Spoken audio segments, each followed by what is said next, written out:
Bismillahirrahmanirrahim. Assalamu alaikum dear students. How are you? I'm here with new syllabus primary mathematics workbook 6A chapter number 1 algebra है. Page number 19 पर review के हम questions करेंगे. Question number 3 है हमारे पास, उसके कुछ पार्ट्स दिए हुए हैं जिसमें हमसे कहा है find the value of each of the following expressions when n is equals to 3. यहाँ पर जो हमारे पास वेरिएबल यूज़ हुआ है सारी एक्सप्रेशंस के अंदर वो n है और n की वैल्यू हमें बता दी है कि n बराबर है 3 के. तो ये जो सारे एक्सप्रेशंस हैं इन सब की क्या वैल्यू निकलेगी ये हमें पता लगाना है. वीडियो एंड तक जरूर देखिएगा. अच्छी लगे तो लाइक कमेंट शेयर कीजिएगा. चैनल सब्सक्राइब नहीं किया तो बच्चों सब्सक्राइब कर लीजिए. अब ये बहुत ही सिंपल क्वेश्चन होता है बच्चों. इसके अंदर सिर्फ जहाँ जहाँ n लिखा होगा आपने वहाँ 3 लिख देना होगा. ठीक है, ब्रैकेट में करके लिखना. क्यों? क्योंकि बाहर वाला भी कोई ना कोई नंबर साथ में होगा या आपके पास कोई ना कोई जो है वो ऑपरेशन मौजूद होगा. ठीक है, ताकि आपको कोई प्रॉब्लम ना हो. अब यहाँ पर आपके पास है 3 + 2 × 3. ब्रैकेट्स को हमें सॉल्व करना होता है. बॉड मास का मतलब क्या होता है? सबसे पहले ब्रैकेट्स को सॉल्व करते हैं और उसके बाद फिर डिवीजन, मल्टीप्लिकेशन, एडिशन और सब्ट्रैक्शन किया जाता है. ठीक है, तो यहाँ पर हमारे पास सबसे पहले 2 मल्टीप्लाई हो रहा है 3 के साथ. तो हम 3 को एज इट इज़ लिखेंगे, प्लस लगाएंगे, 2 3s are 6 और 3 + 6 हमारे पास आंसर आ जाएगा 9. यानी अगर n की वैल्यू हमारे पास 3 है तो इस एक्सप्रेशन की वैल्यू हमारे पास 9 होगी. ठीक है, इसका मतलब क्या हुआ बच्चों कि मेरे पास 3 पेंसिल्स थी फॉर एग्जाम्पल.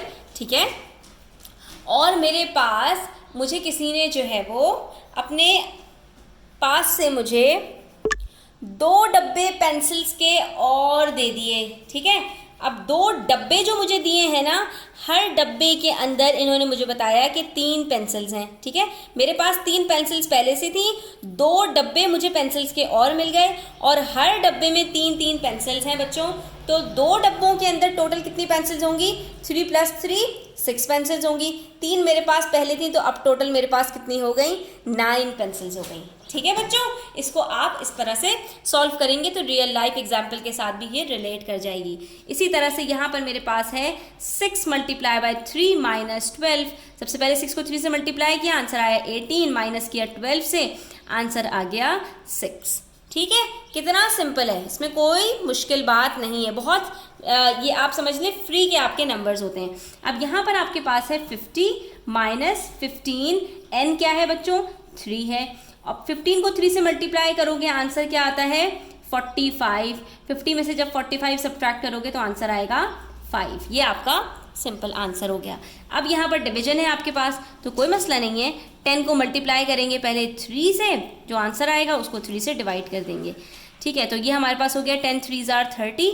डिवाइड किया 3 से, 3 1s are 3, 3 10s are 30, तो आंसर आ गया 10. अब इसको आपने इस तरह से सॉल्व किया क्योंकि आपके लिए ये नई चीज़ थी. लेकिन इसको इस तरह से सॉल्व करने के बजाय बच्चों यहाँ पर गौर से देखो, ये 10 के साथ 3 मल्टीप्लाई हो रहा है और नीचे भी 3 मौजूद है. तो यहीं पर आप जब देख सकते हैं कि ये मल्टीप्लिकेशन और डिवीजन ही है तो यहाँ पर 3 के साथ 3 कट हो जाएगा, सिंपल आपके पास 10 बचेगा. देखो दोनों सूरतों में आंसर सेम आ रहा है. ठीक है, तो ये छोटी छोटी टिप्स और ट्रिक्स होती हैं, इनको आपने ध्यान में रखना है. हाँ, लेकिन अगर यहाँ पर बच्चों 10 + 3 होता, अपॉन 3 होता तो ये 3 के साथ 3 कट नहीं हो सकता था. ये सिर्फ कब हो सकता है? जब इनके बीच में मल्टीप्लिकेशन और डिवीजन हो. ठीक है, यहाँ पर जैसे आपके पास है n + 2, तो n की वैल्यू क्या है हमारे पास? 3 + 2/5. अब यहाँ पर तो ना 3 से 5 कट सकता है ना 2 के साथ 5 कट सकता है कि आपको मैं यहाँ पर जो है वो दो तरीके बताती. लेकिन यहाँ पर बच्चों आप 3, अगर यहाँ पे 5 + 2 भी होता है ना तब भी आप 5 के साथ 5 को नहीं काट सकते थे. वजह उसकी ये है कि यहाँ पर बीच में प्लस का साइन है. हाँ, अगर मल्टीप्लिकेशन का साइन होता और 3 के बजाय 5 लिखा हुआ होता तो 5 के साथ 5 कट हो सकता था. इन चीज़ों को बहुत ज़्यादा ध्यान से देखा करें. ठीक है, अब यहाँ पर हमें 3 + 5 करेंगे, 3 + 2 करेंगे तो आंसर आएगा 5. नीचे भी 5 है, 5 को जब 5 से डिवाइड किया तो आंसर आ जाएगा 1. सिंपल. ठीक है, इसी तरह से यहाँ पर है 17, माइनस करना है 3 × 3/4. तो अब यहाँ पर हम इसी तरह सॉल्व करते जाएंगे. 17 - 3 3s are 9/4. 17 में से 9 जब सब्ट्रैक्ट करते हैं बच्चों तो आंसर क्या आता है? 8/4. अब ये डिवाइड करते हैं आप इसको. 4 1s are 4, 4 2s are 8. क्या बचा हमारे पास? 2। तो आंसर क्या आ गया हमारे पास? 2 आ गया।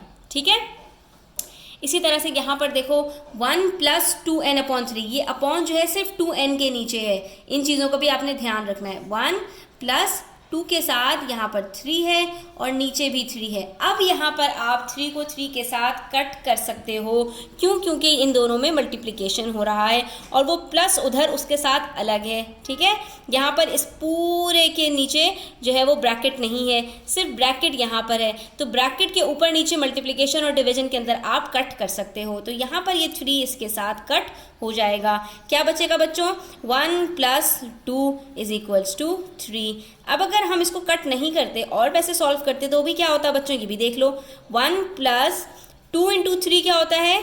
6/3। अब आप कट कर लीजिए इसको, 3 × 1 = 3, 3 × 2 = 6। ठीक है, तो ये क्या हो जाता? 1 + 2, दोबारा से आंसर वही 3 आता।